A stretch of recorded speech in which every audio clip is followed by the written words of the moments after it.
જે એજન્ટો હતા એને એવા લોકોને સત્તા ઉપર બેસાડ્યા છે જેને માત્ર પોતાના સમુદાયને વધુમાં વધુ નોકરી મળે, પોતાના સમુદાયના લોકો આર્થિક રીતે સદ્ધર થાય, પોતાના સમુદાયના લોકો મુખ્યમંત્રી બને, ગૃહમંત્રી બને, શિક્ષણ મંત્રી બને, તે ઉપરાંત ઉદ્યોગો બને, કલેક્ટરો બને, આઈપીએસ અધિકારીઓ બને, સચિવો બને, ઉપસચિવો બને, મામલતદારો બને, પીઆઈ બને. તેના માટે આપણે આ લોકોને મત આપી અને સત્તામાં બેસાડ્યા છે. મોક ઇન્ટરવ્યુ લેવા જે લોકો બેઠા છે તે જાતિવાદી કીડાઓ દ્રોણાચાર્યની ભૂમિકા ભજવે છે. લેખિતમાં ઓબીસી એસટી સમુદાયના જે પણ મિત્રોને વધારે માર્ક આવ્યા હોય, મૌખિક ઇન્ટરવ્યુમાં તેને ઓછા માર્ક આપવામાં આવે છે, તેનું મેરિટ બનતું નથી. તો આ જાતિવાદી દ્રોણાચાર્યને આપણે ખુલ્લા પાડવા પડશે, કેમ કે આ જાતિવાદી દ્રોણાચાર્યોને લીધે આપણા એકલવ્યોના અંગૂઠા કાપવામાં આવી રહ્યા છે. આપણા ઉમેદવારને લેખિતમાં 33 માર્ક આવે છે, પણ મૌખિક ઇન્ટરવ્યુમાં તો 9, 12, 17 ગુણ આપે છે, જ્યારે સવર્ણ સમાજના ઉમેદવારોને માત્ર 26, 29, 25, 29, 31 માર્ક આવે છે. અને મૌખિક ઇન્ટરવ્યુમાં કેટલા આપવામાં આવે? 37, 32, 32 આવા માર્ક આપીને એને પાસ કરવામાં આવે છે, જેનો રાજા એની પ્રજા સુખી. અત્યાર સુધીમાં કેટલા મુખ્યમંત્રી બન્યા ભાઈ? અત્યાર સુધીમાં કેટલા મુખ્યમંત્રી બન્યા આ લોકોના? 14 મુખ્યમંત્રી બન્યા. કેટલા મુખ્યમંત્રી બન્યા? 14 મુખ્યમંત્રી એના બની ગયા, જ્યારે 85% જેનો સમૂહ છે ઓબીસી એસટી સમુદાય, તેના માત્ર 3 મુખ્યમંત્રી બનાવવામાં આવ્યા.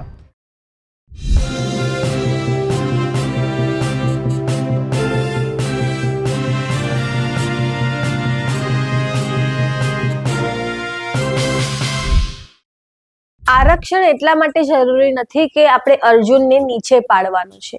આરક્ષણ એટલા માટે જરૂરી છે કેમ કે એકલવ્ય અને કર્ણ કાબિલ છે, યોગ્ય છે, તેમનામાં આવડત છે, છતાં તેમને અર્જુન સામે સ્પર્ધામાં ઉતરવાનો મોકો જ નથી મળતો. અને આવું એટલા માટે થાય છે કેમ કે દ્રોણાચાર્ય જાતિવાદી છે. આ વાત કહી છે કોળી આગેવાન ચિરાગ ઝાલાએ. તેમણે સરકારી નોકરીઓમાં ઓબીસી અને એસસી એસટી સાથે અન્યાય થતો હોવાની વાત કરી છે. અને આ તમામ અન્યાય જે છે એ ત્યાં બેઠેલા કમિટીના લોકો કરે છે. નમસ્કાર, હું છું ચંદ્રિકા પુત્ર નિરાલી મહેરિયા. તો આવો સાંભળીએ ચિરાગ ઝાલાએ સરકારી નોકરીઓ મુદ્દે વધુમાં શું કહ્યું. જય સંવિધાન, જય ભારત. જે પણ મિત્રો લાઈવમાં આવો તો વધુમાં વધુ આપણા ભાઈઓ સુધી પહોંચે તેવો પ્રયત્ન કરવા વિનંતી. કેમ કે ખાસ વાત કરવાની છે ઓબીસી સમાજની, અને ઓબીસી સમાજને જે અન્યાય અત્યાચાર થાય છે, જે નોકરીઓ ખવાય છે, તે બાબતે આપણે જાગૃત થવું પડશે. અને મારા હાથમાં છે કર્ણનું આરોપનામું. આ કર્ણનું આરોપનામું જે આપણું હથિયાર છે સત્તા કબજે કરવાનું, અને ખાસ કરીને કોઈને મગજમાં એવો ફાંકો હોય કે ભાજપ સરકારે બહુ વિકાસ કરી દીધો, તો હું તો એમ કહું છું આહિર, ભરવાડ, હુઈ, હુતાર, મિસ્ત્રી, દેવી પૂજક, સથવારા,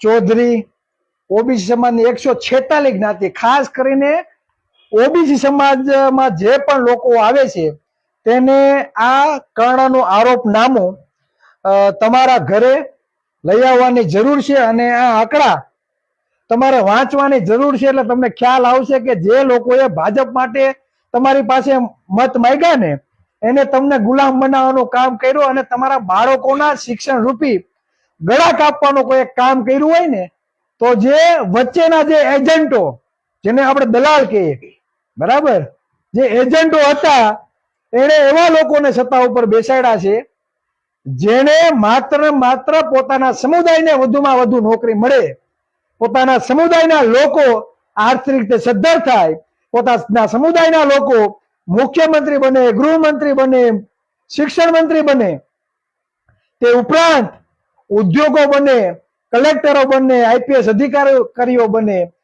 સચિવો બને, ઉપસચિવો બને, મામલતદારો બને, પીઆઈ બને, તેના માટે આપણે આ લોકોને મત આપી અને સત્તામાં બેસાડ્યા છે. અને સત્તામાં બેસી બંધારણીય જે આપણા હક અધિકારો છે, બંધારણ એવું કહે કે દરેકને સમાનતા મળવી જોઈએ, તો સમાનતા જેવું કઈ રહ્યું નથી. બંધારણ એવું કહે છે કે જેની જેટલી વસ્તી એટલો એનો અધિકાર હોવો જોઈએ. તો ખરેખર આપને તે અધિકાર મળે છે ખરી? ખરેખર આપને તે જે સરકારી નોકરીઓ છે તેમાં પણ આપને ભાગીદારી મળે છે ખરી? તો કે નહીં. જેટલી પણ ભરતીઓ થાય છે તે બધી ભરતીઓમાં આપને માત્ર ને માત્ર એવો ખેલ પાડવામાં આવે છે જેને કારણે આપણા લોકોને નોકરીથી વંચિત થવાનું કામ આ સત્તાપક્ષ દ્વારા કરવામાં આવે છે. અને આપણા બાળકો જ્યારે નાસીપાસ થાય છે ત્યારે કોઈને કોઈ પ્રાઇવેટ કંપનીમાં નોકરીએ લાગી જાય છે અને કાં તો મજૂરી કામ કરવા લાગી જાય છે. કર્ણનું જે આરોપનામું છે તેમાં લગભગ અત્યાર સુધીના ટોટલી આંકડાઓ લખવામાં આવ્યા છે અને તે આંકડાઓ એવું દર્શાવે છે કે આપણા સમુદાયમાંથી જે પણ વિદ્યાર્થીઓ મૌખિક ઇન્ટરવ્યુ દેવા જાય છે તો તેને ઇન્ટરવ્યુમાં તેને કાપી નાખવામાં આવે છે. તમે આ જે પોસ્ટ તમે જોવ છો, બરાબર, કર્ણ અને અર્જુન,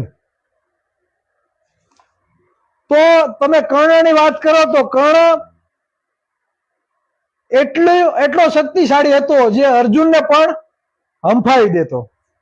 કર્ણમાં એટલી બધી તાકાત હતી, એવો ધનુષધારી હતો કે એની કોઈ કલ્પના નહીં.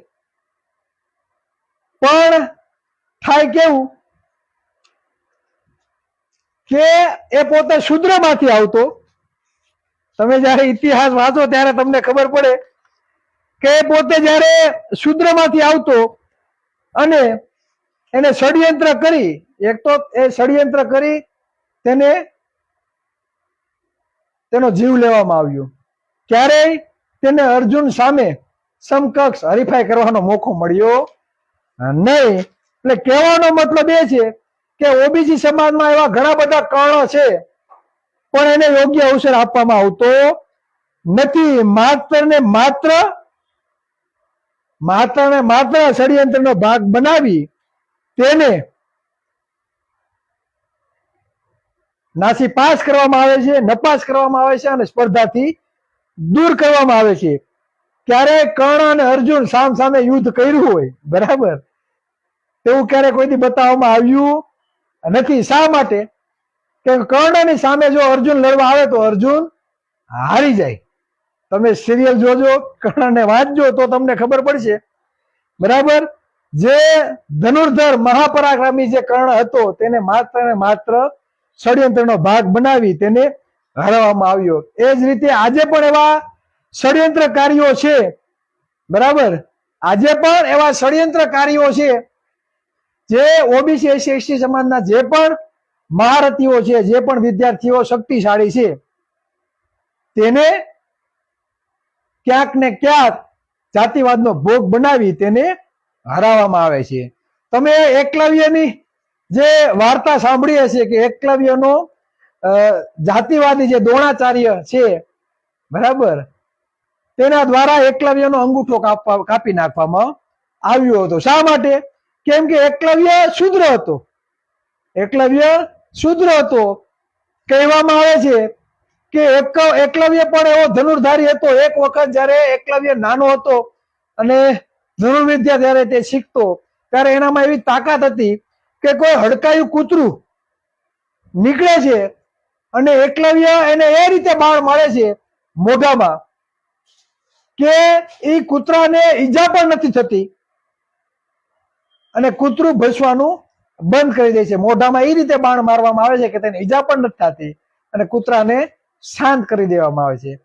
આ જ એકલવ્યનો જાતિવાદ જાતિવાદી દ્રોણાચાર્ય દ્વારા ષડયંત્ર કરવામાં આવ્યું અને ગુરુ દક્ષિણામાં તેનો અંગૂઠો કાપી નાખવામાં આવ્યો. હજી આજે પણ એકલવ્ય તો સમાજમાં ઘણા બધા છે, એકલવ્ય તો સમાજમાં ઘણા બધા છે, પણ દ્રોણાચાર્યો જીવિત છે. સમજાય છે? જે આ દ્રોણાચાર્યો છે, જાતિવાદી લોકો, જે મોક ઇન્ટરવ્યુ લેવા જે લોકો બેઠા છે, તે જાતિવાદી કીડાઓ દ્રોણાચાર્યની ભૂમિકા ભજવે છે. લેખિતમાં ઓબીસી એસટી સમુદાયના જે પણ મિત્રોને વધારે માર્ક આવ્યા હોય, મૌખિક ઇન્ટરવ્યુમાં તેને ઓછા માર્ક આપવામાં આવશે, તેનું મેરિટ બનતું નથી. તો આ જાતિવાદી દ્રોણાચાર્યને આપણે ખુલ્લા પાડવા પડશે, કેમ કે આ જાતિવાદી દ્રોણાચાર્યોને લીધે આપણા એકલવ્યોના અંગૂઠા કાપવામાં આવી રહ્યા છે. તો આ જે પુસ્તક છે, તે પુસ્તકની શરૂઆતમાં એકલવ્ય અને કર્ણની પ્રસ્તાવના આપેલી છે. વાંચજો, ખૂબ જ વાંચવા લાયક છે. કહેવામાં આવે છે, વિદ્યા વિના મતિ ગઈ, મતિ વિના નીતિ ગઈ, નીતિ વિના ગતિ ગઈ, ગતિ વિના સંપત્તિ ગઈ, સંપત્તિ વિના શૂદ્રો પીસાઈ ગયા. ફરી એક વખત બોલું છું, વિદ્યા વિના મતિ ગઈ, મતિ વિના નીતિ ગઈ, નીતિ વિના ગતિ ગઈ, ગતિ વિના સંપત્તિ ગઈ, અને સંપત્તિ વિના શૂદ્રો પીસાઈ ગયા. આટલો બધો અનર્થ એક અવિદ્યાને કારણે થાય છે. આ જે પણ અનર્થ થાય છે, તે આપને યોગ્ય શિક્ષણ આપવામાં નથી આવતું. શિક્ષણમાં અસમાનતા છે. તમારી ગામની શાળાઓ બંધ કરી દેવામાં આવી છે. શાળાઓ જો તો છતમાંથી પાણી પડે છે. મધ્યાહન ભોજન તમે જો તો કોઈ કઈ ઠેકાણા નહીં. સ્કૂલની ટાંકીઓમાં તો કે જીવાત, લીલ શેવાળ જેવી વસ્તુઓનું પાણી આપણા બાળકો પીવે છે. 250 વિદ્યાર્થી હોય તો માત્ર 1-2 ઓરડામાં તે વિદ્યાર્થીઓ ભણતા હોય છે. શિક્ષકો તો કે 2900 થી વધારે. નીતિ આયોગનો રિપોર્ટ એવો કહે છે કે માત્ર 1 શિક્ષક છે એટલી શાળાઓમાં. વિચાર તો તમે કરો, 78 શાળાઓ એવી છે કે એમાં તો શિક્ષકો જ નથી. 68 કે 78 શાળા, વિચાર કરો તોય હાલે છે. એટલે મભમ સરકારી શાળાઓ માત્ર મજૂર પેદા કરવા માટેની સંસ્થા આ સરકાર દ્વારા એને બનાવી નાખવામાં આવી છે. અમારા પ્રિય મિત્ર જયેશભાઈ વરિયા દ્વારા ગપસપ નામનું ઇન્ટરવ્યુ જે પુસ્તક બનાવેલું હતું, જયેશભાઈ વરિયા 2 કે 3 વખત જીપીએસ ની મૌખિક ઇન્ટરવ્યુ આપવામાં આવ્યું અને તે ફેલ કરવામાં તેને આવતા. ત્યારબાદ પ્રૂફ સાથે એને ગપસપ ઇન્ટરવ્યુ નામનું પુસ્તક લખવામાં આવ્યું અને એ પુસ્તકની પણ ચર્ચા આમાં કરવામાં આવી છે. પણ ખાસ તમે જો આ બધી હકીકત જાણવા માંગતા હોય તો કર્ણનું આરોપનામું તમે ખરેખર વસાવજો. અને આ કર્ણનું આરોપનામું જે પુસ્તક છે, ખરેખર તમારે ઓબીસી સાથે કેટલા અન્યાયો થયા છે તે વાંચવા માટે તમારે આ પુસ્તક વસાવવું પડશે. લેખિત પરીક્ષાના કુલ ગુણ 300 માર્ક, મૌખિક ઇન્ટરવ્યુમાં 100 માર્ક, બરાબર. પણ એટલા બધા સબરડા કે ન પૂછો એની વાત. શું એટલા બધા સબરડા કરવામાં આવે છે, પણ તમને માર્ક આપવામાં આવતા નથી, બરાબર. આસિસ્ટન્ટ પ્રોફેસર ઇતિહાસ જાહેર ક્રમાંક 80/2016-17 તારીખ 23/4/2018 ના રોજ પ્રસિદ્ધ થયેલું જે પરિણામ છે એના હું આંકડા કહું છું. લેખિત પરીક્ષામાં 300 માંથી 50% ગુણભાર મુજબ આવેલ ગુણ, બરાબર. લેખિત પરીક્ષામાં 300 માંથી બરાબર 50% ગુણભાર મુજબ આવેલા ગુણ, બરાબર. એમાં જે ઓબીસી સમાજના ઉમેદવાર છે, બરાબર, એને 58.25 માર્ક આપવામાં આવ્યા અને મૌખિક ઇન્ટરવ્યુમાં 100 માર્કના મૌખિક ઇન્ટરવ્યુમાં માત્ર 50% લેખે, બરાબર. એટલે લેખિત ઇન્ટરવ્યુના 50% ગણવાના અને જે 10% ઇન્ટરવ્યુને જે 100% જે ગુણ છે એમાંથી 50% ગુણભાર છેના ગણવાના, મૌખિક ઇન્ટરવ્યુમાં એટલે 100 કોઈને 98 માર્ક આવ્યા હોય બરાબર, તો 49 ગુણ ગણવાના. એટલે 100 માંથી જેટલા આવ્યા હોય એના અડધા ગુણ ગણવાના. અને જયારે 300 માર્ક હોય તો એના 50% ગણવાના. એટલે 300 માર્ક છે એનો 6ઠ્ઠો ભાગ બરાબર.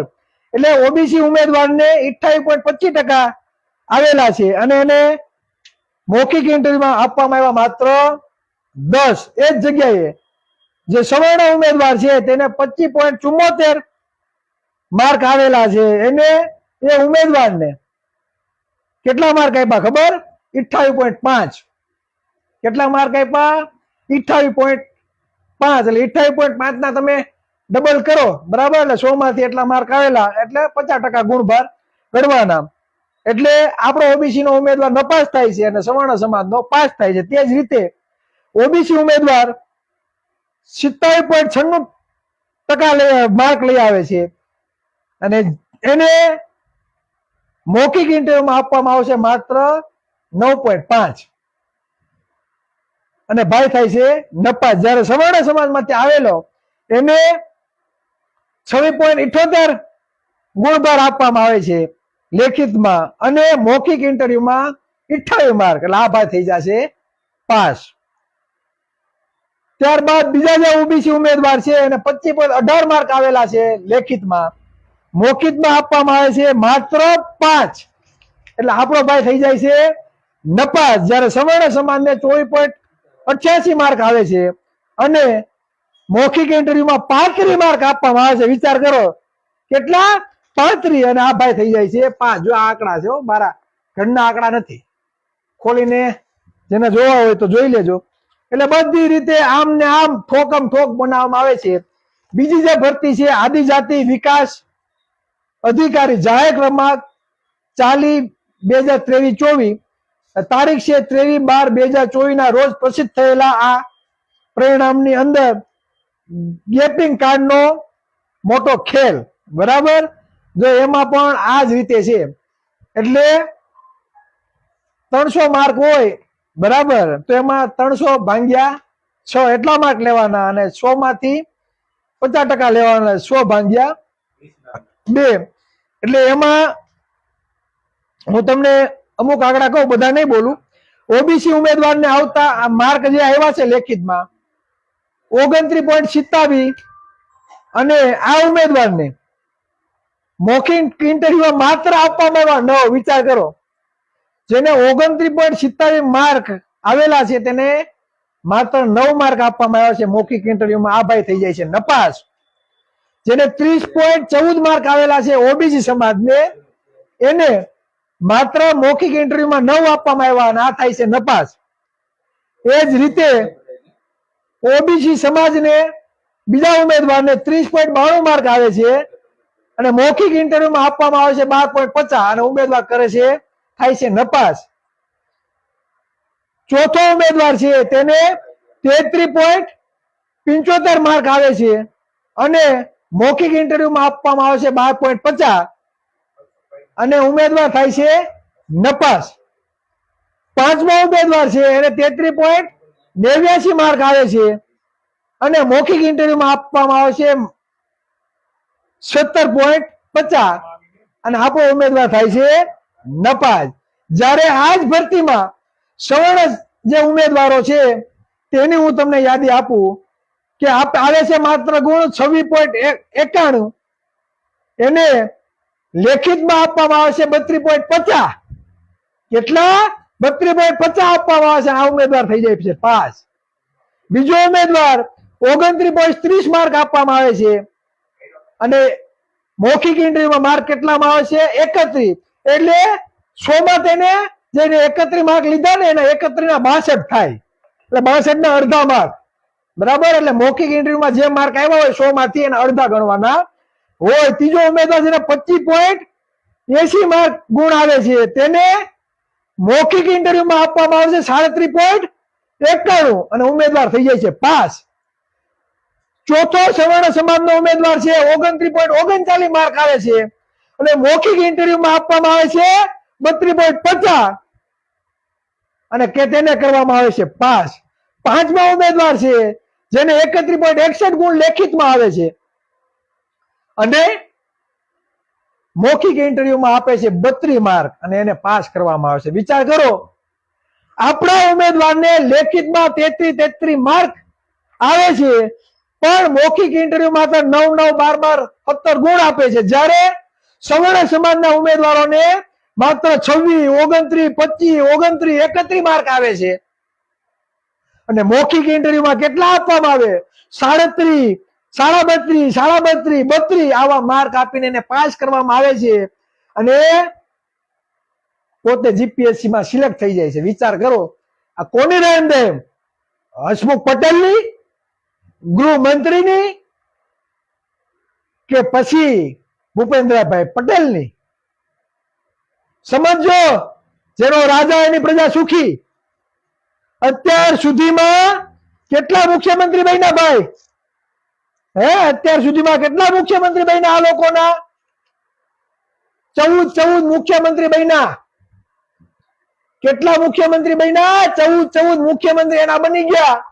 જ્યારે 85% જેનો સમૂહ છે ઓબીસી એસટી સમુદાય, તેના માત્ર 3 મુખ્યમંત્રી બનાવવામાં આવ્યા. તો પછી જેનો રાજા બને તો એની પ્રજાને તો લીલા લહેર જ હોવાનો. એટલે અમે કહીએ છીએ કે ન્યાય જોતો હોય તો સત્તા ઉપર કબજો કરવો પડે, બાકી ઘંટડી વગાડવાની. આમ નામ ઘરમાં બેઠા રહેશો, આમ નામ માત્ર મજૂરી કામ કરતા રહેશો અને ટેક્સ ઠોકી રાખશો આ સરકારને, તો તમારું કઈ ભલું થવાનું નથી. ભૂપેન્દ્ર પટેલ જાય તેનો ભાઈ બીજો આવશે, ઈ જાય તેનો ભાઈ ત્રીજો આવશે. એટલે આમ ને આમ આપણી નોકરીઓ ખવાતી રહેશે. આ પ્રશ્ન કરજો જ્યારે મત માંગવા જે અક્કલ મઠાઓ આવે છે, જે દલાલો આવે છે તમારી પાસે મત માંગવા, તેથી એના સવાલો કરજો. આ નોકરીઓ ખવાતી હતી ત્યારે ક્યાં ઘરીને હુઈ ગયા હતા? અને કેજો, જ્યારે તમે ભાજપ માટે મત માંગવા આવ્યા ત્યારે ક્યાં ખોવાઈ ગયા હતા તમે? આ નોકરીઓ અમારા દીકરા દીકરીઓની ગઈ છે, અને ત્યારે તમે ક્યાં ખોવાઈ ગયા હતા? આ કેજો એને. જ્યાં સુધી તમે નહીં બોલો, જ્યાં સુધી તમે અવાજ નહીં ઉઠાવો, ત્યાં સુધી કઈ પરિવર્તન આવવાનું નથી. આ વેદના બોલે છે, એટલા આંકડાઓ છે કે આપણા સમુદાયને વંચિત રાખવાનું મોટામાં મોટું ષડયંત્ર આ લોકો મુખ્યમંત્રી બનીને કરે છે. કેમ ભાઈ? મૌખિક ઇન્ટરવ્યુમાં જીપીએસસી ની સિલેક્શન કમિટીમાં કોઈ આહિર ને લેવામાં નથી આવતો, કોઈ ભરવાડ સમાજમાંથી લેવામાં નથી આવતો. રબાડી, હુઈ, હુતાર, મિસ્ત્રી, સથવારા, ચૌધરી, દેવી પૂજક, આદિવાસી, એસી, કોળી, ઠાકોર કેમ લેતા નથી ભાઈ? કેમ પ્રજાપતિને લેતા નથી લેતા? એનું કારણ એ છે કે મસ્ત મોટું જે ષડયંત્ર આ લોકો કરી રહ્યા છે તમારા બાળકોને નોકરીથી વંચિત રાખવાનું, તો તે ખેલ પડે નહીં. આ વાસ્તવિકતા છે. અને આ બાબતે વિરોધ પક્ષના એક પણ નેતા ખુલીને આવશે નહીં, કેમ કે વિરોધ પક્ષના જે નેતાઓ છે માય કાંગલા છે, માય કાંગલા.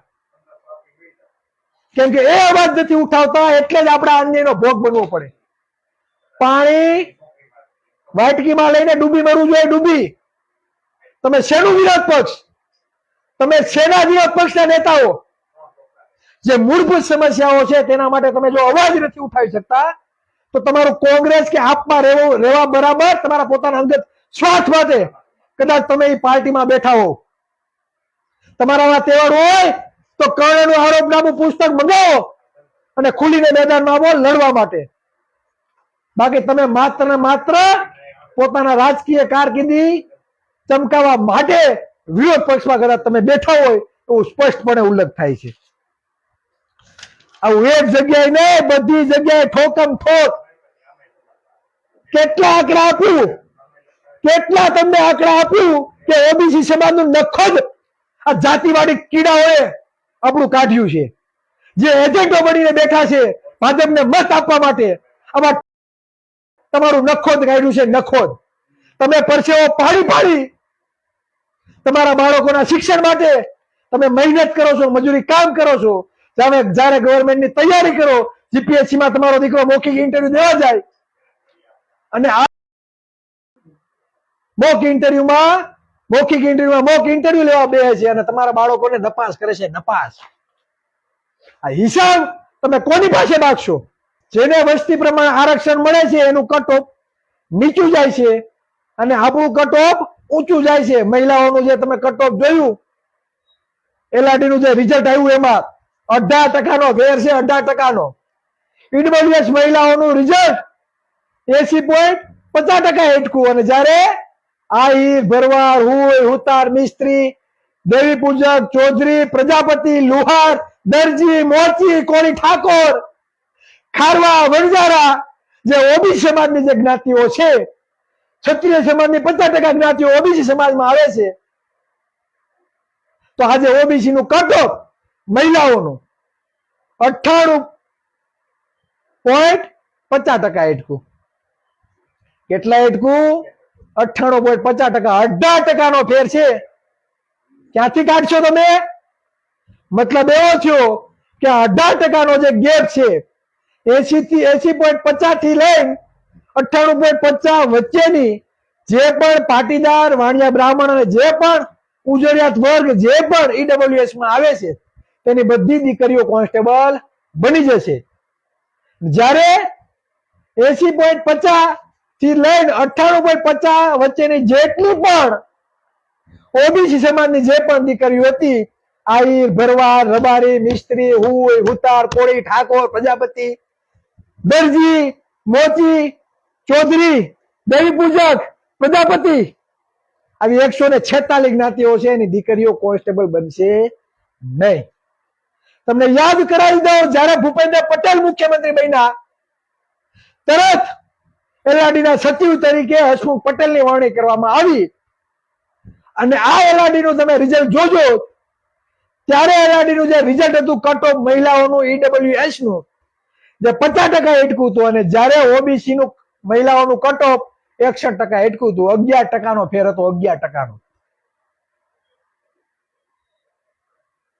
જ્યારથી હસમુખ પટેલ જીપીએસસી ના ચેરમેન બન્યા છે ત્યારથી આપણું મેથી મારવાનું કામ ચાલુ કર્યું છે અને આપણી નોકરીઓ ખાવાનું કામ ચાલુ થયું છે. આપણે કોઈ કાસ્ટ નો વિરોધ નથી, પણ તમારું અમારા બાપાનું તો એ આજે પણ સહન નહીં થાય અને કાલે પણ નહીં થાય. જેને જ્યાં ખીલા મારવો હોય મારી લેજો, બરાબર? તમારા ભાગનું હોય તો લઈ જાઓ, અમને વાંધો નથી. જયારે ઈડબ્લ્યુએસ આંદોલન થયું ત્યારે એક પણ ઓબીસી ના દીકરાએ ઈડબ્લ્યુએસ નો વિરોધ નથી કર્યો અને આંદોલન પણ નથી કર્યું. અને જયારે આપણા આરક્ષણ ઉપર તળાપ મારવામાં આવે છે, આરક્ષણ કાઢી નાખો, આરક્ષણ કાઢી નાખો, તો અમે ચૂપ બેસવાના છીએ ભાઈ? મોરે મોરો આપશું. અમારા આરક્ષણ ઉપર જો તરાપ કરવામાં આવશે તો મોરે મોરો આપશું. હાઈલા આવજો. હમા હજી પણ કહું છું, ઓબીસી સમાજને જો વસ્તી પ્રમાણે આરક્ષણ આપવામાં નહીં આવે તો જે પણ ઓબીસી એસટી સમુદાય જે બહુજન સમાજ છે, હું એમને કહેવા માંગુ કે માગવાથી માત્ર ભીખ મળશે, ભીખ માગવાથી મળશે માત્ર ભીખ. અને મત આપણી પાસે છે, આ ટણપાઓ પાસે ખાલી ટિકિટો છે, ટિકિટ વિધાનસભાની સાંસદની. શું મત કોની પાસે છે? સૌથી વધારે મત આજ ઓબીસી એસટી સમુદાય પાસે છે. આ લોકો પાસે ખાલી ટિકિટો છે, ટિકિટ. મતની કિંમત સમજો. એક બાજુ આવતા રહ્યો, દુશ્મનોને ઘૂંટણીયા પાડી દે, ઘૂંટણીએ. શા માટે વસ્તી પ્રમાણે આરક્ષણ ના મળે ભાઈ? સત્તા ઉપર કબજો કરવો પડે, ભગતસિંહ બનવું પડે, ચંદ્રશેખર આઝાદ બનવું પડે, ઉદ્યનસિંહ બનવું પડે તો મળે. માય કાંગલા બનીને બેઠી રહેવાથી કઈ મળતું નથી. જેને મત આપ્યા ને એ લોકો હાવત દીપડા નથી, માત્ર બિલાડા થઈને બેઠા છે, બિલાડા થઈને. જે પણ ઓબીસી એસટી સમુદાયના જે પણ લોકો સત્તામાં બેઠા છે તે હાવત દીપડા નથી ભાઈ, બિલાડા છે, બિલાડા. એટલી નોકરીઓ ખવાય છે, આપણા હકની નોકરીઓ ખવાય છે, પણ અવાજ ઉઠાવવાનું કોઈ નથી. અવાજ ઉઠાવવાનું કોઈ નથી. લડવું પડશે, જેલમાં જવું પડશે, આના માટે માથું પણ દેવું પડશે. તમને શું લાગે અમે અવાજ ઉઠાવીએ તો શું અમે અમારા માટે ઉઠાવીએ છીએ અવાજ? આ લડત માત્ર ધારાસભ્ય કે સંસદ બનવા માટેની નથી. સમજો, અમે જે લડી રહ્યા છે માત્ર ધારાસભ્ય બનવા માટેની લડત નથી. લડત બેચારી ક્રાંતિની છે, લડત હક અધિકારની છે, લડત સત્તા પરિવર્તનની છે. મુઠ્ઠીભર લોકો આપણા ઉપર શાસન કરી રહ્યા છે. આજે જો સૌથી વધારે ઉદ્યોગપતિઓ કેના, સૌથી વધારે ગવર્મેન્ટના કોન્ટ્રાક્ટરો કોણ છે, સૌથી વધારે સચિવો કોના છે, મામલતદારો કોના છે, આઈએસ આઈપીએસ અધિકારીઓ કોના છે, કેબિનેટના ખાતાઓ કોની પાસે છે? તમે આ બધું જોશો તો તમને ખ્યાલ આવશે માત્ર ચોક્કસ સમુદાયના લોકો સત્તા ઉપર કબજો કરીને બેઠા છે ત્યારે કર્ણનું આરોપનામું બનાવવાની આપણે જરૂર પડે છે. શું? ત્યારે કર્ણનું આરોપનામું નામનું પુસ્તક ક્રાંતિકારી યોદ્ધાઓ દ્વારા તૈયાર કરવામાં આવે છે. જેટલા પણ ગવર્મેન્ટ કર્મચારીઓ છે આજે નોકરી કરે છે, જે પણ નિવૃત્ત કર્મચારીઓ છે, તેને હું કહેવા માંગુ કે તમારી ફરજ આવે છે, અનામતથી તમને નોકરી મળી છે, તમારા ગામના લોકોને સપોર્ટ કરો. સપોર્ટ ના થાય તો અંદર ખાને અમને સપોર્ટ કરો, અંદર ખાને અમારા જેવા યુવાનોને સપોર્ટ કરો. આ દુશ્મનોને જો એને ઓકાત ન બતાવી દે તો અમારામાં પણ ઓબીસી નું લોહી નહીં. અમે પણ સમ્રાટ અશોક, વીર શહીદ ઉધ્યમસિંહના વંશજો નહીં. જે લોકો જાતિવાદી કીડાઓ છે, જે લોકો જાતિવાદ કરે છે, આજે પણ તમે જો 2 દિવસ પહેલા એસી સમાજના કોઈ વ્યક્તિને મંદિરમાં પ્રવેશ નહીં.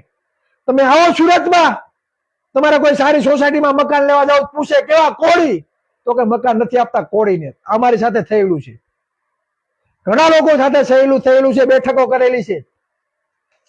એટલા માટે આરક્ષણ આપ્યું છે. અને આજે વસ્તી પ્રમાણે આપણી ભરતી કરવામાં નથી આવતી. 70% આરક્ષણ આપે છે અને 70% એટલે કે ભરતી નહીં, માત્ર 15%, 20%, 25%. અરે એના બાપનું રાજ થોડુંક છે. લોકશાહી છે, લોકશાહી. જેના સૌથી વધારે મત એનો રાજા, જેના સૌથી વધારે મત એનો રાજા. સૌથી વધારે મત કોના છે? શરમ આવી જોઈએ, શરમ. આપણે મતની કિંમત નથી સમજ્યા. આજે હું સુરતના દક્ષિણ ગુજરાતમાં વિહાર ડુમસ બાજુ આજે અમે આટો મારવા ગયા. વિહાર થી લઈને એરપોર્ટ અને ડુમસ સુધી માત્ર રાજંશ રાજંશ રાજંશ. અને ફોટા તો કે સંદીપ દેસાઈના ફોટા, તો કે નાયબ મુખ્યમંત્રીના, ગૃહમંત્રીના ફોટા, તો કે સીઆર પાટીલના. અરે દક્ષિણ ગુજરાત કોળી કાંઠાના કોળીઓનું છે, કોળી પટેલોનું છે. એક પણ કોળી આગેવાનોને ફોટો નથી જોવા મળતો. એરપોર્ટની જમીન છે, કોળી પટેલોની જમીન હતી. સરકારે ટોકનના ભાવે જમીનો સરકાર પાસે, ખેડૂતો પાસેથી પડાવી એરપોર્ટ બનાવી દીધું. અને એરપોર્ટમાં તમે જાહેરમાં તમે જો ચોક્કસ સમુદાયના લોકોના ફોટા છે અને ચોક્કસ સમુદાયના લોકોની કંપનીઓના નામ છે. એરપોર્ટ ઉપર લખેલું છે આઈ લવ સુરત રાજહંસ. વિચાર કરો તમે, શરમ આવી જોઈએ, શરમ. જે કોળી કાંઠાના કોળી પટેલોની આ દક્ષિણ ગુજરાતની જમીન પોતાના બાપ દાદાની રાજાશાહી, પોતાનું રજવાડું કોળી પટેલોનું. અને કોળી પટેલના એક પણ આગેવાનોને ફોટો નથી દક્ષિણ ગુજરાતમાં. શરમ આવી જાય, શરમ. કયા મોઢે તમે ત્યાં જીવો છો એ મને ખબર નથી પડતી. મહારાષ્ટ્રમાંથી આવેલો સીઆર પાટીલ તમારા વિસ્તારમાં ફોટા મારીને જાય છે, તમારું વજૂદ ભૂલી નાખ્યું. શરમ આવી જોઈએ, શરમ. ડાયમંડ બુશ બનાવવામાં આવ્યું તમારી જમીન ઉપર. કોળી પટેલોની કેટલી જમીનો પતાવી દેવામાં આવી, ટીપીના નામે, ઉદ્યોગોના નામે, શહેરીકરણના નામે. આ તપાસ કરશો તો ખબર પડશે. અને સુરતમાં જે લોકો રહેતા હોય, આટો મારજો વિહારથી લઈને ડુમ્મસ સુધી, તમને ક્યાંય કોળીના દીકરાનો તમને ફોટો જોવા નહીં મળે. શરમ આવી જોઈએ, શરમ. ઓલપાડ 84, ભીમપોર, ડુમ્મસ, હજીરા, આ બધી જગ્યાએ આખો કોળી કાંઠો કોળી પટેલોનો છે. 90% કોળી પટેલો. વિચાર કરો તમે. જેના 3000 મત છે સંદીપ દેસાઈના, ધારાસભ્ય બનીને બેઠો છે. સૌથી વધારે લીડથી જીતનાર ઝંખના પટેલની ટિકિટ કાપી નાખવામાં આવી. આના જવાબદાર બીજા કોઈ નથી, જવાબદાર તમે જ છો. જવાબદાર કોણ છો? તમારું અસ્તિત્વ ખતમ કરનાર તમે ખુદ છો. તમારું અસ્તિત્વ ખતમ કરનાર તમે ખુદ છો. જેના મત નથી તમારા ઉપર શેષનાગ બનીને બેઠા છે, શેષનાગ બનીને બેઠા છે. તમને શું લાગે? અમને હું શોખ થાય છે દુશ્મની કરવાનો? પણ અમે શિક્ષણ લીધું છે, અમે વાંચ્યું છે. કોઈએ તો બહાર લઈ આવવી પડશે ને. સમાજની વેદના કોકે તો બહાર લઈ આવવી પડશે. ભલે હજારો દુશ્મનો થાય, કાંઈ ફેર નહીં પડે, પણ સમાજની જે નોકરીઓ ખવાય છે તેના માટે આપણે જ આપણી તાકાત બનવું પડશે. ગૌતમ બુદ્ધે કીધું અપો દીપો ભવ. તમારું કલ્યાણ તમારે ખુદે કરવું પડશે. કોઈ ઉપર તમે ઉદ્ધાર રાખશો તો થશે નહીં. તમને એમ લાગે કે ચિરાગભાઈ થી પરિવર્તન થઈ જાય તો ભૂલી જાજો. ચિરાગભાઈ ને કાલ સવારે એટક આવ્યા છે. ચિરાગભાઈ ને કાલ સવારે જેલમાં ઘાલી દે. શું કરશો? વૈચારિક ક્રાંતિ લઈ આવવાની જરૂર છે. જે પણ મિત્રોને અમારી ટીમ સાથે જોડાવવું હોય તો પોતાના ગામની ટીમ તૈયાર કરો અને અમને અમારા સુધી પહોંચાડો. તમારા ગામમાં જેમ ક્રિકેટની તૈયાર ટીમ છે 11 જણાની, તેમ 11, 15, 20 જણાની ટીમ તૈયાર કરો તમારા ગામની. રાજકીય પાર્ટીઓ અઠે મારે ભાઈ, હું લેવા દેવા રાજકીય પક્ષોને? આપણે આપણું ધનોત્પન્ન કાઢવા માટે આપણે મત આપવાના છે કે આપણા સમાજને સમાનતા મળે એના માટે આપણે મત આપવાના છે? કે તમારું કલ્યાણ કોઈ કરવા નહીં આવે, તમે તમારા ગામની જવાબદારી સંભાળી લ્યો. અમે દાવા સાથે કહીએ છીએ કે તમારા હકનું છે ને એમ અપાવીને આપશું. અને જે દુશ્મનો આપણી નોકરીઓ ખાઈ ગયા છે અને આપણા ટેક્સના પૈસા જેને ઘર ભેરા છે ને, એને એક વખત એની ઓકાત ન બતાવી દઈએ ને તો આપણે સમ્રાટ અશોકના વંશજો નહીં ભાઈ. લડવું પડશે, બોલવું પડશે. બાબા સાહેબ આંબેડકરે કીધું છે જાઓ અપની દીવારો पे लिख दो કે तुम इस देश के शासक हो. કેના માટે લખ્યું? આપણા માટે લખ્યું છે. પણ આપણે આપણા જ મતની કિંમત સમજતા નથી અને એના કારણે જ આવા જાતિવાદી કીડાઓ ડફોળો સત્તામાં બેહીને આપણી નોકરીઓ ખુલ્લે આમ ખાઈ રહ્યા છે. ખુલ્લે આમ. આમાં એટલી બધી નોકરીઓ ખવાઈ ગઈ, બરાબર, એની કોઈ સીમા નહીં. અસંખ્ય નોકરી તમારી ખવાઈ ગઈ છે, બરાબર, એની એક પણ જાતની કોઈ સીમા નથી. સ્ટેપ બાય સ્ટેપ બધા આંકડાઓ આમાં લખેલા છે, બરાબર. જીપીએસસી ઇન્ટરવ્યુ બાબતે ગૃહમાં પણ અવાજ ઉઠાવ્યો, બરાબર. ગૃહમાં પણ આ મુદ્દો ઉઠ્યો, છતાં પણ મુખ્યમંત્રીના પેટનું પાણી ન હોય. વિચાર કરી લેવાનો સરકાર કોણ હકવે છે એમ. ઓબીસી નો એક પણ દીકરો હકવતો નથી, બધું ઠોકમ ઠોક જ હાલે છે, બરાબર, ગૃહમાં બધે. એટલે આ આપણી વાસ્તવિકતા છે, આપણી નબળાઈ છે. આમાંથી તમે જાગૃત નહીં થાવ, બરાબર, તો આ ના તમારી હાલત છે. એક તો સરકારી શાળા ગઈ ખાડે, પાયામાંથી તમને શિક્ષણ નથી મળતું. એન કેન પ્રકારે તમે કદાચ જીપીએસસી લગી પૂગો, તલાટી કોન્સ્ટેબલની એક્ઝામ દેવા માટે તમે તાકાતવર બનો તો તમને પેપરો અઘરા કરી નાખે. મેથ રીઝનિંગ ઉપર ભાર દેવામાં આવે. ક્લાસ 1, 2 અધિકારીના જે પેપર હોય એવા ક્લાસ 4 ના કરી દેવામાં આવે એટલે તમે લાગો નહીં, બરાબર. એટલે આ વાસ્તવિકતા છે. રોસ્ટરના ગતકડા ઘાલી દીધા. આ 13 રોસ્ટર એટલે શું અને 200 પોઈન્ટ રોસ્ટર એટલે શું, બરાબર. એટલે કઈ રીતે જગ્યા ભરવી, બરાબર, એના પણ આ રીતે બોક્સ બનાવેલા છે. એટલે એક વખત ખરેખર અવશ્ય વાંચવાની જરૂર છે. જે પણ મિત્રોએ ન મગાવ્યું હોય તો મગાવો અને લડવું તો પડશે ભાઈ. લડ્યા કે બોલ્યા વગર હાલવાનું નથી. તમારે કાંઈ નથી કરવાનું. સોશિયલ મીડિયા જે આપણી તાકાત છે કે આપણી વાત ઘર ઘર સુધી પહોંચાડો. અમે જે અવાજ ઉઠાવીએ છીએ તેને તમે ખાલી તમારા ગામમાં, તમારા તાલુકાના, તમારા વોટ્સઅપ, ફેસબુક, ઇન્સ્ટાગ્રામના માધ્યમથી વધુમાં વધુ, હું તો એમ કહું કે આમાં ડાઉનલોડ કરો, કોપી મારો ને ચડાવો. હું કોઈને કોપીરાઇટ નહીં આપું ભાઈ, મજા આવે એમ ચડાવો. મારા ભાઈઓ મારા વિડીયો કોપી મારીને ગમે ત્યાં ચડાવે ભાઈ, હું કોઈ ના નથી પાડવા. તમે તમારા મજા, મને ભલે ગાલી દે જેલમાં, બરાબર, મને ભલે જેલમાં ગાલી દે, તમારે મુંજાણ નથી, તમે તમારે ચડાવો, મજા આવે એમ. દુશ્મનો લગી પુગાડો, બરાબર, દુશ્મનો સુધી પણ પહોંચાડો તો તમને ખબર પડશે, બરાબર, કે આપણે હાલત આ લોકોએ શું કરી નાખી. તમે જ્યાં સુધી તમે અવાજ જ નહીં ઉઠાવો તો શું કરવાનું, બરાબર. ટોટલી જગ્યાએ દે ધનાધન, બરાબર. આ બધા આંકડાઓ મસ્ત મજાના આપણે મૂકશું ડેઈલી 1, 2, 1, 2, 1, 2, 1, 2, બરાબર.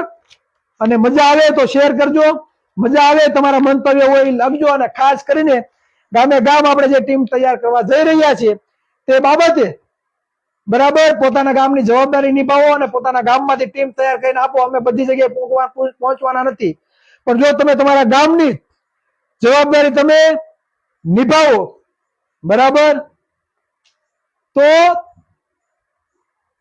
તેનો ફાયદો ક્યાંક ને ક્યાંક ઓબી સમાજના લોકો થશે. અનામત નીતિનો જે રોસ્ટરનો ખેલ છે ને એનો મસ્ત મજાની આકૃતિ બનાવેલી છે. એમાં એક આકૃતિમાં બે તાજવા જેવું આમ લાકડું મૂકેલું છે. એમાં ઓબીસી એસસી એસટી 49% અનામત, અને જયારે ઈડબ્લ્યુએસ 10%, છતાં પણ ઈડબ્લ્યુએસ 10% નો ભાર છે ને આપણા કરતા વધારે છે. જોઈ લ્યો, ઓબીસી એસસી ને એસટી આ ઈડબ્લ્યુએસ વાળા. એટલે સમજવા લાયક શુદ્ધ ગુજરાતીમાં મસ્ત તમને સમજાઈ જાય એ રીતે આ પુસ્તક બનાવવામાં આવ્યું છે. હું તો એમ કહું હજારોની સંખ્યામાં આ કોપી વેચાવી જોઈએ. અને જે લોકો 50% સદ્ધર છે હું આશા રાખું કે એ લોકો અત્યારે આ બુકની કિંમત 200 છે, અમે તમને 100 રૂપિયામાં અપાવશું. જો તમે વેલાસર મગાવશો તો આ પુસ્તક અમને 100 રૂપિયામાં અને સાથે માધવસિંહ સોલંકીનું જે પુસ્તક છે એ પણ અમે તમને ફ્રીમાં આપશું.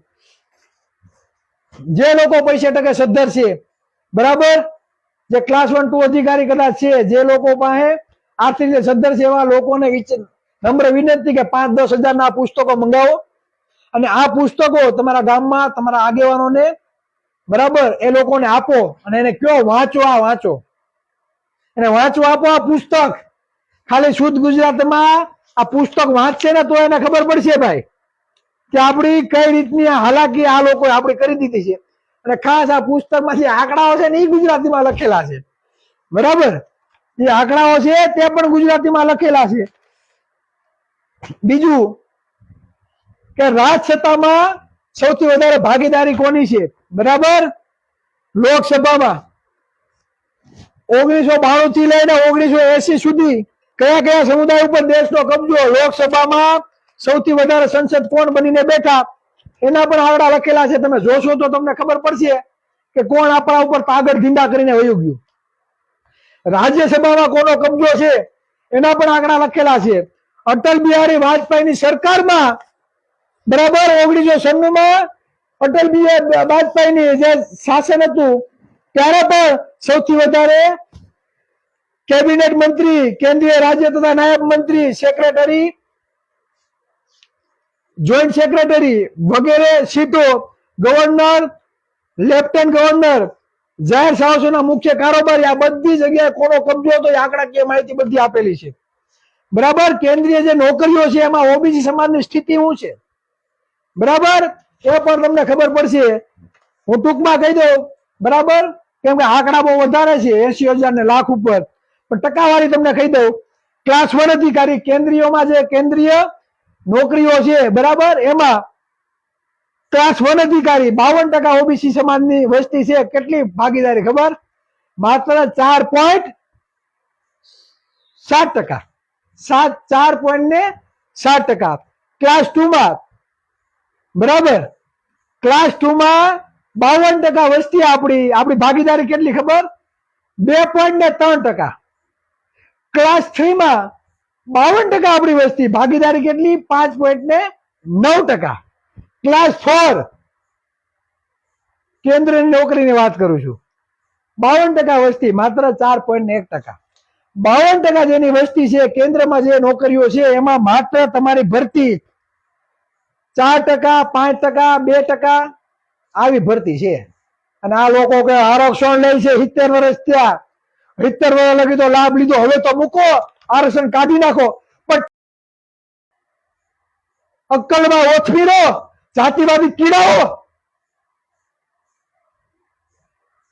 આંકડા તો જો, આરક્ષણ કોણ ખાઈ ગયું હે, આરક્ષણ કોણ ખાઈ ગયું? હું કહું, જે ઉચ્ચ જાતિના લોકો છે, ક્લાસ 1 અધિકારી કેન્દ્ર સરકારની નોકરીમાં કેટલી ખબર, ક્લાસ 1 માં 79.10%, 79.10% ક્લાસ 1 માં ભાગીદારી છે. આરક્ષણ કાઢી નાખું. ક્લાસ 2 ની ભરતીમાં અધિકારીઓમાં 79.50% ભરતી, જેની માત્ર 15% કે 20% જેની વસ્તી છે, 79.50% ભાગીદારી ક્લાસ 2 ની નોકરીમાં, ક્લાસ 3 ની નોકરીમાં 70.20% ભાગીદારી. કેટલી? 70.20 ક્લાસ 3 માં, ક્લાસ 4 માં 66.98% ભાગીદારી, જેની માત્ર 15% કે 20% વસ્તી છે, એની ભાગીદારી કેટલી? 79%. હે 66%, 70% વસ્તી પ્રમાણે 3 ગણું આરક્ષણ લે છે. 3 ગણું. આ ખાય કોણ ગયું? કોળી ખાઈ ગયા, આહિર ખાઈ ગયા, ભરવાડ ખાઈ ગયા, હુઈ હુતાર, દેવી પૂજક, હે એસસી એસટી કે મુસલમાન સમાજ ખાઈ ગયા, માઇનોરિટી સમાજ ખાઈ ગયા. મુસ્લિમોને તો આપણા હિન્દુના દુશ્મન બતાવે. હે શું કે માઇનોરિટી મુસલમાન, તો કે આપણા દુશ્મન હિન્દુના. મુસલમાન ખાઈ ગયા છે નોકરી. હે મુસલમાન ખાઈ ગયા છે નોકરીઓ. આપને માત્ર ને માત્ર પોતાની સત્તા ટકાવવા માટે મુસલમાનને આપણા દુશ્મન બનાવીને આ લોકો બિહાર દીધા. નોકરી કોણ ખાઈ ગયું? માઇનોરિટી સમાજ ખાઈ ગયા? નહીં, આપણા જ રહેલા હિન્દુ ભાઈઓ આપણે એના કરતા નીચા ગણે છે, અને આપણી નોકરીઓ ખાઈ જવાનું કામ કોણે કર્યું? આપણા જ હિન્દુ ભાઈઓએ. એટલે કહેવાય છે ને, ભાજપ રાજમાં હિન્દુ ખતરામાં છે, હિન્દુ ખતરામાં છે. હિન્દુ આ ખતરામાં છે, અને આપણા જ હિન્દુઓના લીધે આપણે જ ખતરામાં છીએ. એટલે વાસ્તવિકતા છે. દરરોજ આપણે આંકડાઓ આપશું, અને આગળ આપણે છે ને બધા આંકડાઓ રજૂ કરશું. કર્ણનું આરોપનામું પુસ્તક મગાવો, અને જે પણ પૈસા ટકે સદ્ધરો, હું એમ કહું 2-5 હજાર રૂપિયાનો ખર્ચો કરો, પોતાના ગામના શિક્ષિત લોકોને આપો. અને જે પણ ગવર્મેન્ટ કર્મચારીઓ હોય, સરકારીમાં નોકરી કરતા હોય ને નિવૃત્ત થયેલા હોય, સરકારી કર્મચારીઓએ આ એક વખતે અવશ્ય વાંચવાની જરૂર છે. તો તમને ખબર પડશે કે તમારો સમાજ કઈ પરિસ્થિતિમાં જીવે છે. સરકારી કર્મચારીઓને બઢતી, બરાબર, એ સત્તાના જોરે જ મળે છે. બરાબર, સત્તા ઉપર કબજો કરો તો બઢતી થશે ભાઈ, સ્વાભાવિક છે. અને તમારા જે ક્ષેત્રમાં તમે નોકરી કરતા હો જોજો, બરાબર ને. પીએસઆઈ માં પીઆઈ કોણ બની જાય, પીઆઈ માંથી ડીવાયએસપી કોણ બની જાય, બરાબર. નાયબ મામલતદાર માંથી મામલતદાર કોણ બની જાય, જોશો તો તમને ખબર પડશે કે ઉપરથી નામ કોના સિલેક્ટ થાય છે. તમારા નથી થતા ભાઈ. સત્તા ઉપર કબજો કરશો, અમને સપોર્ટ કરશો, બરાબર, તો દરેકને સમાનતા મળશે. બાકી તમારે આના ભોગવવાનું છે, બરાબર. નિવૃત્તિના 5 વર્ષ બાકી હોય ને ત્યારે કોન્સ્ટેબલ માંથી હેડ કોન્સ્ટેબલ બનાવે, હેડ કોન્સ્ટેબલ માંથી એએસઆઈ બનાવે, નાયબ મામલતદાર માંથી મામલતદાર બનાવે. 50 વર્ષ રાહ તમે જો નોકરીના, બરાબર. તે પછી તમારો વારો આવે ત્યાં લગી આવે નહીં. એટલે આ પુસ્તક વધુમાં વધુ વાંચો, શરૂઆત પબ્લિકેશન, બરાબર. તેમાંથી તમે મંગાવી શકો છો. અને જે લોકોને જથ્થાબંધ મંગાવવું હોય તો તમે તમારા અમારો કોન્ટેક્ટ કરજો, નંબર આપજો, અમે તમને કોન્ટેક્ટ ને બધું કરાવશું, બરાબર. અને ખાસ ઘર ઘર સુધી પહોંચે તેવો આગ્રહ રાખવાનો છે. હા, અમે તો વાંચશું. કાલે 3:30 વાગ્યા લગી આ પુસ્તક વાંચેલું છે. 2:15 વાગે મેં સ્ટેટસ મૂકેલું છે. આજની તારીખમાં મારું સ્ટેટસ છે. અને 3-4 દિવસમાં આખું પુસ્તક વાંચીને કમ્પ્લીટ કરવાનું છે. આ પુસ્તક વાંચ્યા પછી, આ પુસ્તક એક હથિયાર છે સત્તા ઉપર કબજો કરવા માટેનું. એટલે આયા છે ને ભાઈ, કોણીને કોણીએ ગોળ ચોપડવા માંગતા નથી. આયા તો છાતી ઠોકીને અવાજ ઉઠાવવાનો છે, દુશ્મનો સામે લડવાનું છે, બરાબર. માઇક આંગલાની જેમ નહીં, છાતી ઠોકીને લડવાનું છે. આપણે કોઈના હક અધિકાર છીનવવા માંગતા નથી, પણ આપણા ભાગનું કોઈ છીનવીને લઈ જાય તે આજે પણ સહન નહીં કરવાનું, અને કાલે પણ નહીં. બસ ટાઈમ બધો જાજો થઈ ગયો છે. શિયાળ ઠકુભાઈ સમજાય તો હિન્દુ ખતરામાં છે, અને ભાજપ સરકાર, બરાબર. એટલે જોરદાર. મિશન સામાજિક ન્યાય, શરૂઆત પબ્લિકેશનનો સંપર્ક કરો. ખુદ ઘનશ્યામભાઈ મીઠા પણ આપણે ચિરાગભાઈ ને મુખ્યમંત્રી બનાવવા જોઈએ. ભાઈ મુખ્યમંત્રી તો દૂરની વાત છે, પેલા સમાજને જાગૃત કરો તો પણ ઘરું છે. એટલે સમાજને જાગૃત કરવા માટે પોતાના ગામની જવાબદારી લ્યો એવો હું આગ્રહ રાખું. એકે રાઠોડભાઈ બહુ મસ્ત લખ્યું, વારા પછી વારો, બરાબર. અને એના પછી આપણો. એટલે સમાજ જો જાગૃત થશે તો એનો અત્યારે સત્તા ભોગવી રહ્યા છે, એનો વારો થશે, પછી આપણો વારો આવશે.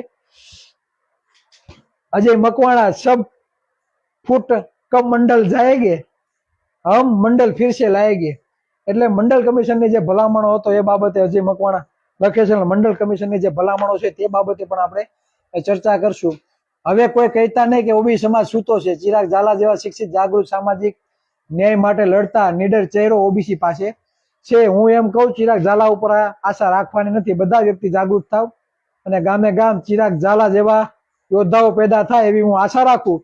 લડો, ખુલીને બોલો. જેમ જીવન સોલંકીએ વિડીયો જે બનાવ્યો છે, સલામ છે જીવન સોલંકીને. બરાબર, મને કોલોબરેશન આપેલું અને જીવન સોલંકી બહુ જોરદાર. અને જીવન સોલંકીના લાઈવના માધ્યમથી કહેવા માંગુ, જીવન સોલંકી જેવા જે પણ યુવાનો અવાજ ઉઠાવે છે ઓબીસી સમાજ માટે તેને કહેવા માંગુ, મૂંઝાવાની જરૂર નથી. અમે બેઠા છીએ. જ્યારે જરૂર પડે અમને યાદ કરજો. અમે બેઠા છીએ અને અમે શું લડત આપી શકીએ એ લોકોને ખબર છે. એટલે માય કાંગલાની જેમ રહેવા નથી. જે પણ લોકો હક અધિકારો માટે અવાજ ઉઠાવશે અમે એની સાથે છીએ, પૂરેપૂરા સહકારમાં બધી રીતે. Rajabhai Bavaliya very good. સંજય જાદવ 100%. સૌદાસભાઈ બારૈયા જય સંવિધાન. ભાવેશભાઈ ચાવડા ક્રાંતિકારી કરવી પડે, અવાજ ઉઠાવવો પડે, વિરોધ કરવો પડે તો જ આપણો અવાજ એના સુધી પહોંચે. એટલે જેમ જેમ વિરોધીઓ વધે એ સારા માટે જ છે ભાઈ. વિરોધી ભલે જાગૃત થાય, આપણે નો જાગૃત થાય તો કાંઈ નહીં. દુશ્મનોને જાગૃત કરો. અમારા ગામમાં પ્રાથમિક શાળામાં છોકરાઓને પીવાના પાણીની વ્યવસ્થા નથી. ગારિયાધાર તાલુકાનું. બરાબર, એટલે બધી જગ્યાએ આવા જ ઠેકાણા છે. ગુગાભાઈ બાલદિયા ચિરાગભાઈ કર્ણનું આરોપનામું પુસ્તક ઓનલાઈન મગાવી લીધું છે, આવી જાય ભાઈ સમાજને જાગૃત કરવા માટે. હા, સલામ છે ગુગાભાઈ. હું તો એમ કહું બધા પુસ્તકો લઈને બેહો અને મજા આવે. આંકડા વાંચો, આમાં લખેલા છે એમ આંકડા વાંચો અને સોશિયલ મીડિયાનો વધુમાં વધુ તમે ઉપયોગ કરશો તો જ સમાજ જાગૃત થાય. ચિરાગભાઈ એકલા લાઈવ થાય હું ભાઈ? ટાઈમ મળે તમે લાઈવ થાવ, તમે બોલો. તમે પણ લાઈવ થાવ, તમે પણ બોલો. તમારો પણ સમાજ છે, આપણા બધાનો સમાજ છે. તો આપણે અવાજ નહીં ઉઠાવીએ તો કોણ ઉઠાવશે ભાઈ અવાજ? અમારા ચૌહાણ, અમારા કેશરીભાઈ ચૌહાણ તો બધા મોરો જ આપે છે. એટલે કેશરીભાઈ ને કહેવા માંગુ છે થોડાક ધીમા કેશરીભાઈ. હિતેશભાઈ બારૈયા એમ કે તમે પણ ભાઈની જેમ પાવડો ફેરવો. પાવડો ને આખું બુલડોઝર જ ફેરવવાનું છે ભાઈ. જેસીબી જ મારવાનું છે. પાવડાથી શું થાય? પાવડાથી કઈ થાય નહીં. હવે ડાયરેક્ટ જેસીબી નું ખોપડું જ મારવાનું છે. જાગૃત થાવ, ગામે ગામ તમારી ટીમ તૈયાર કરીને અમને આપો. બરાબર, એટલે આ લોકોને પાડી દઈએ. એની શું ઓકાત ભાઈ? દુશ્મનોની શું ઓકાત કે હાથીની સામે એ આવી શકે? હાથીની તાકાત આપણે ઓબીસી છે, હાથી છે, અને હાથી સામે કોઈની ઓકાત નથી ચાલવું છે. ભૂપતભાઈ મકવાણા ઓમ જય કોળી સમાજ.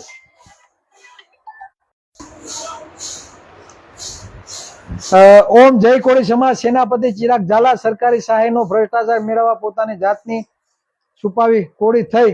જે ગરીબ કલ્યાણ મેળામાં 25 વીઘા જમીન વાળા ગરીબ થઈને ગરીબની સહાય ના હોય. બરાબર. ઉમિયાધામ સિત્સર ગામે 36,000 કરોડ પાસ થયા. વાત જન સુધી પહોંચી ગઈ છે. એટલે એ મને ખ્યાલ નથી ભૂપતભાઈ મકવાણા, જો ખરેખર 36,000 કરોડ ફાળવ્યા હોય તો મને એ ડિટેલ મારા મેસેન્જરમાં તમે મને નાખજો, કોઈ પાસે હોય તો આપણે સમાજના ઘર ઘર સુધી આ વાત પહોંચે તેવો આપણે પ્રયત્ન કરશું. બરાબર, ઘણા બધા મિત્રો લાઈવ નિહાળી રહ્યા છે. સંજયભાઈ જાદવ, ડોક્ટર અલ્પેશભાઈ બારૈયા પાલીતાણાથી. બરાબર, ઘણા મિત્રો લાઈવ નિહાળી રહ્યા છે. તે બધાનો આભાર. પોરબંદર હોય, જામનગર હોય, સુરેન્દ્રનગર હોય, બધી જગ્યાએ આપણા ભાઈઓ વિડીયો જોઈ રહ્યા છે. અને ખાસ કરીને ગામે ગામ લોકો જાગૃત થાય. તમારા મૂંઝાતા ને હું દરરોજ આવવાનો છું લાઈવ, અને દરરોજ લાઈવમાં બાકા ઝીકીથી માંડીને તમે જે કહો એ આપણે બોલાવશું. અમારા વરિયા જયેશભાઈ, બરાબર, આ અથાગ મહેનત થી આ પુસ્તક બનાવેલું છે. અને ઘણા દુશ્મનો જયેશભાઈ ને એકલા સમજે છે. મૂંઝાતા ને જયેશભાઈ, ઓબીસી સૌથી વધારે છે અને કોઈની માયા એવી સમાસર ખોટ નથી ખાતી કે અમારા ભાઈ જયેશ વરિયાને કોઈ આંગળી ચીંધીને જાય. જો આંગળી ચીંધે ને આંગળી કાપી ન નાખીએ, બરાબર, તો અમે પણ ઓબીસી નહીં. એટલે જે પણ હોય માપમાં રહેજો. બરાબર, એમાં કાંઈ ફેર પડવાનો નથી. અને જે પણ ગવર્મેન્ટ કર્મચારીઓ છે એને હું ખાસ કહેવા માંગુ, ભાઈ પોતાના હક અધિકાર માટે સમાજના લોકોને જાગૃત કરજો, બરાબર. કેમ કે જેને શિક્ષણ લીધું હોય ને એને સમાજની માટે શિક્ષણ માટે જાગૃત કરવા પડે ભાઈ. સુરેશભાઈ બ્લોગ, ચિરાગભાઈ આપણે પાયાના પથ્થર મજબૂત રાખવાના છે 100% ભાઈ.